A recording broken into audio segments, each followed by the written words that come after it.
Basic tips po tayo mga kasams, no, about sa pag-download ng Virtual DJ, no. Punta lang po kayo sa Google, ano, search nyo lang po Virtual DJ. Ayan na po, ano, sulat na po kasi sa Virtual DJ kasi na-download ko na mga kasams, no. Okay nyo lang po, no, click nyo lang Virtual DJ free downloader po, no. Ayan po mga kasams, no.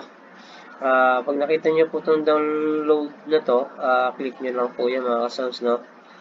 Pagka-click nyo po, scroll nyo po pababa, no? Nakikita nyo po dyan yung Windows at macOS, no? Kung macOS po ang laptop nyo, macOS po pipindutin nyo. Pag window types po, ang mga laptop nyo, window type po ang gagamitin nyo, mga kasas, no? Kiklik mo natin yung window type. Tapos yung po, nagda-download na po siya, mga kasas, no? Hintayin nyo na lang pong mapuno yung bar kasi mabagal po yung internet natin, mga kasas, no?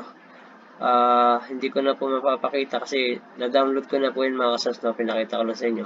Halimbawa po, napuno na po, na-download na mga kasams, no? Ano nyo na lang po, no? Install nyo na lang mga kasams, no?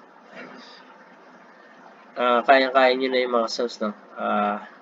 Dito po, i-skip na po ako, tapos papakita ko na lang po sa inyo yung na-download natin na virtual DJ mga kasams, no?